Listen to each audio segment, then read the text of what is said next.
எல்லோருக்கும் வணக்கம். நான் உங்களில் ஒருவன். இன்றைக்கி நம்ம வீடியோவில் பார்க்கக்கூடிய டாப்பிக்கோட பேர் என்னென்னு பார்த்தோம்னா challenge. The letter of a businessman to his சன்னுங்கிற புத்தகத்தில் இருக்கும் சேலஞ்சு டாப்பிக்கை பற்றி தான் இன்றைக்கி பார்க்க போகிறோம். இந்த புத்தகத்தில் சவால் என்றால் என்ன அப்படின்னு ஒரு கேள்வியை கேட்டிருக்காங்க. அதுக்கு ஒரு சிறப்பான உதாரணத்தையும் சொல்லியிருக்காங்க. அதாவது இந்த சாப்டருடைய முக்கிய கருத்து என்னன்னா, வாழ்க்கையில் வரும் சவால்களை தவிர்க்காமல் அவற்றை வளர்ச்சிக்கான வாய்ப்பாக பார்க்க வேண்டும்னு சொல்லியிருக்காங்க.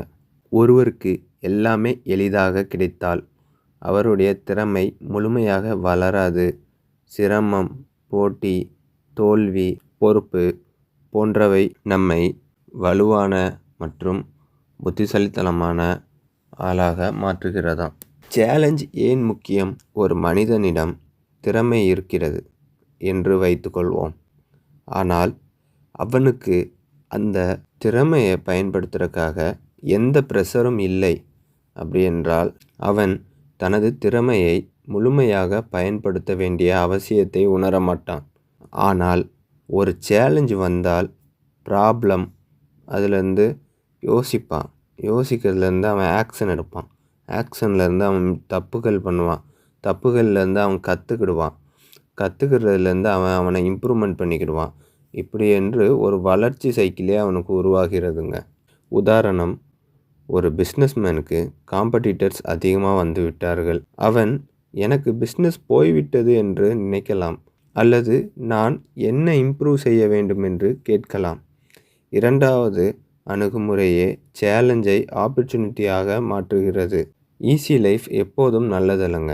சவால் இல்லாத வாழ்க்கை கம்ஃபர்டபுளாக இருக்கலாம், ஆனால் கம்ஃபோர்ட் குரோத்துக்கு ஈக்குவல் ஆகாதுங்க. உதாரணமாக, ஜிம்மில் வெயிட் தூக்கும்போது மஸ்கிளுக்கு ரெசிஸ்டன்ஸ் தேவை. அதே மாதிரி தான் நமக்கு எப்படி ரெசிஸ்டன்ஸ் இல்லாமல் தசைகள் வளராதோ அதே போல தான் வாழ்க்கையிலும் ரெசிஸ்டன்ஸு ஈக்குவல் டு ஸ்ட்ரென்த் என்று பார்க்கலாம்.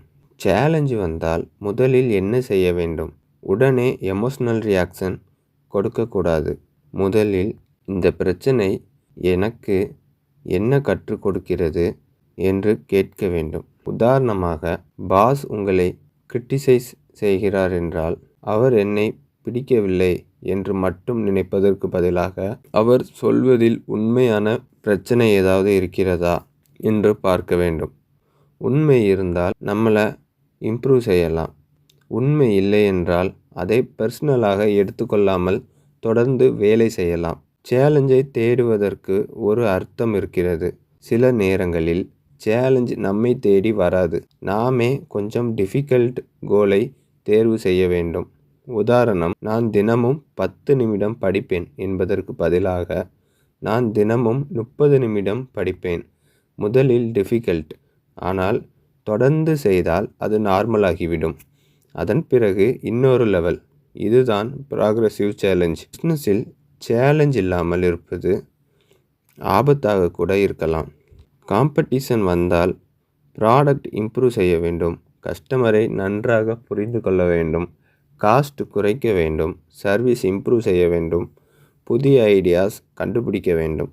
அதனால் காம்படிட்டர் ஒரு எனிமி மட்டுமல்ல, இம்ப்ரூவ்மெண்ட்டுக்கு ஒரு சிக்னல். தோல்வியும் ஒரு சேலஞ்ச்.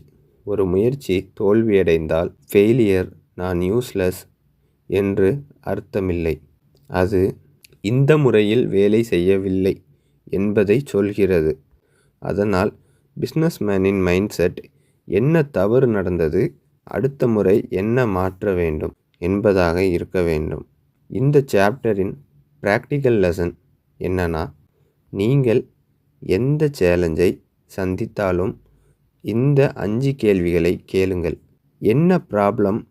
இதில் எனது கண்ட்ரோலில் இருப்பது என்ன?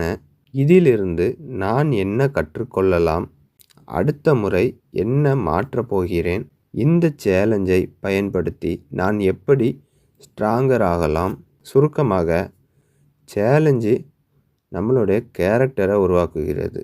காம்படிஷன் நம்மளுடைய கெப்பாபிலிட்டியை வளர்க்கிறது. ஃபெயிலியர் நம்மளுக்கு அனுபவத்தை தருகிறது. டிஃபிகல்ட்டி நமக்கு ஒழுக்கத்தை உருவாக்குகிறது. அதனால் இந்த டாபிக் சொல்லும் மிக முக்கியமான மைண்ட் செட், சவால் வந்துவிட்டதே என்று பயப்படாமல், இந்த சவால் என்னை எந்த லெவலுக்கு கொண்டு செல்லப் போகிறது என்று பார்க்க வேண்டும். இந்த வீடியோவை கடைசி வரை பார்த்த எல்லோருக்கும் நன்றி.